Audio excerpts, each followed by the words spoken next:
Very good morning everyone. RGS mains answer writing को improve करने के लिए नेक्स्ट स्टेप, इसके बारे में आज हम बात करेंगे।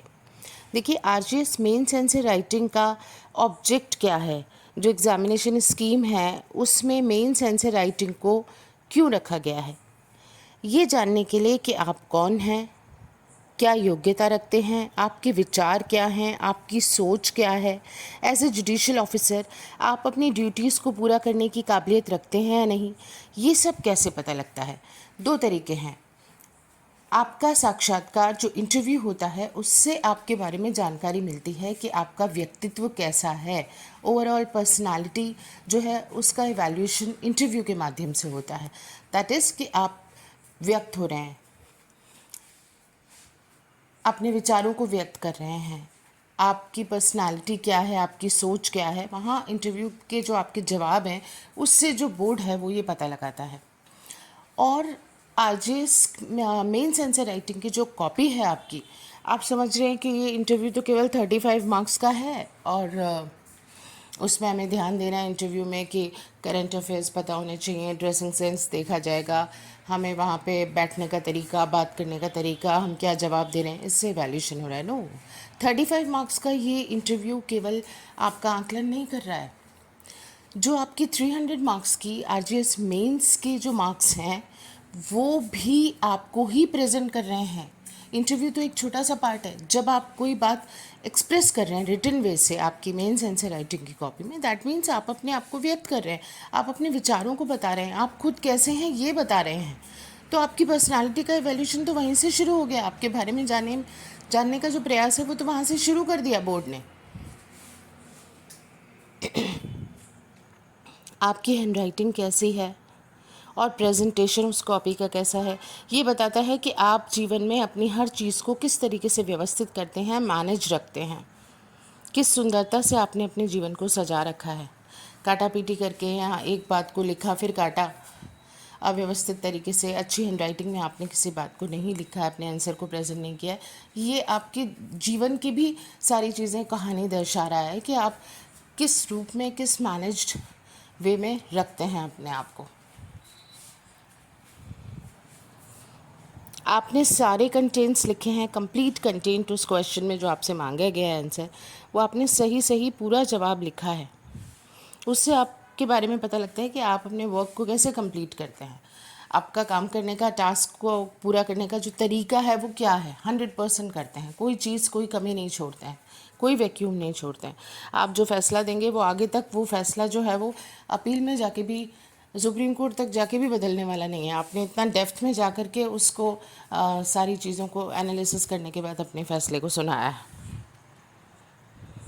कि कोई भी लूप होल वहाँ छूटा नहीं है। आप अपनी बात को रिपीट नहीं करते हैं।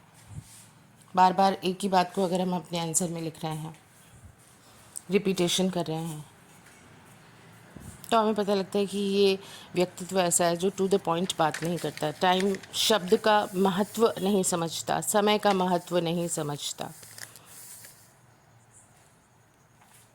तो ये सारी बातें जो आंसर राइटिंग की हैं, आपके आंसर के साथ साथ ये सब जो तरीका है ये बता रहा है कि आप कैसी पर्सनालिटी हैं।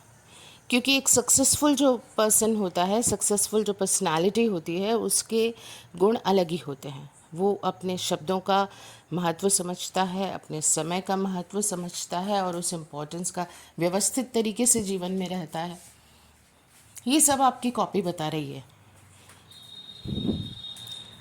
और अब एक जुडिशियल ऑफिसर बनने के लिए आपको अपने किन किन बातों पे गौर करना है, यानी कि अब आपको ये देखना है कि आपको ओवरऑल अपने व्यक्तित्व का आकलन अब आप खुद करिए, अपने आप को खुद नंबर दीजिए कि आप मेंस आंसर राइटिंग में जो प्रेजेंट हो रहे हैं एग्जामिनर के सामने, बोर्ड के सामने, तो आप अपने आप को कितने नंबर देंगे।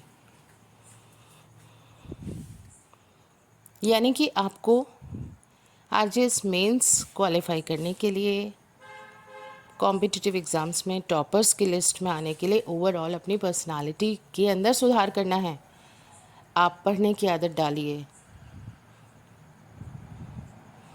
करंट अफेयर्स भी जानिए, वर्ल्ड के, इंडिया के आसपास क्या हो रहा है उसके बारे में भी आप खबर रखिए। अपना समय लगाइए पढ़ने में, अच्छी चीज़ों को जानने में, सीखने में। अपनी बुरी आदतों को धीरे धीरे छोड़ते जाइए, पेशेंस लेवल को बढ़ाइए, हार्ड वर्क करने की आदत डालिए, काम को समय पे करने की और व्यवस्थित तरीके से करने की आदत डालिए। ये चीज़ें कोई एक दिन में सुधार नहीं होता है हमारे अंदर, टाइम लगता है।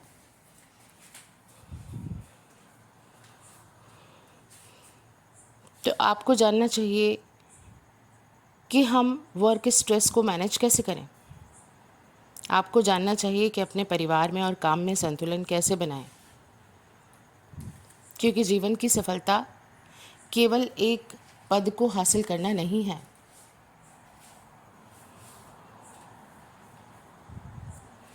आप जिस जगह पर बैठे हैं, आप एक कम्युनिटी को रिप्रेजेंट करते हैं। आपका व्यवहार कैसा है, आप काम कैसे करते हैं, ये आपकी पूरी एक आप एक इंडिविजुअल व्यक्ति नहीं होते हो उस पद पे बैठे हुए, आप रिप्रेजेंटेशन करते हो एक पूरे समुदाय का।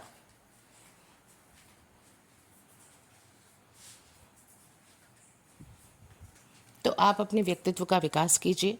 आप अपने आप को देखिए कि आपको कितना सुधार यहाँ आपकी किन किन बातों में करने की आवश्यकता है। अपनी कमियों को ढूंढिए, अपना एवैल्यूएशन कीजिए और एक एक बात करके जो आपको लगता है कि ये गलती है, मुझे उसमें सुधार करना चाहिए, उसमें इम्प्रूवमेंट कीजिए।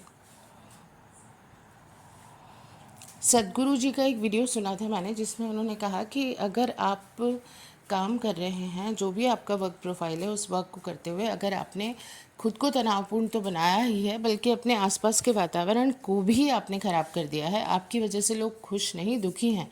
आपके परिवार वाले या फिर आपका जो वर्किंग प्लेस है, आपका जो स्टाफ है या जो भी लोग आपके साथ काम कर रहे हैं, उनको आप तकलीफ़ ही दे रहे हो। कोई आपने हैप्पीनेस का एनवायरनमेंट नहीं बनाया हुआ, खुशी का एनवायरनमेंट नहीं बनाया हुआ, तो लीव इट। आप उस काम को तुरंत छोड़ दीजिए, क्योंकि काम खुशी से अगर आप करेंगे तभी आप उसे बहुत बेहतर तरीके से कर पाएंगे। तो अगर आप एक जुडिशियल ऑफिसर बनने जा रहे हैं, तो आपको अपने अंदर कितनी चीज़ों को इनकलकेट करना है, इन चीज़ों को अपने अंदर समावेशित कीजिए और ये ग्रेजुअली हो जाएगा। ऐसा नहीं है कि एक दिन में बहुत परिवर्तन आने वाला है, तो एक दिन में कुछ नहीं होगा। आप पहले अपना इवैल्यूएशन कीजिए, सोचिए इस बारे में जो आज बात की है।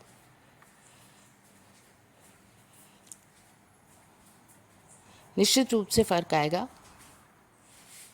All the best. Thank you.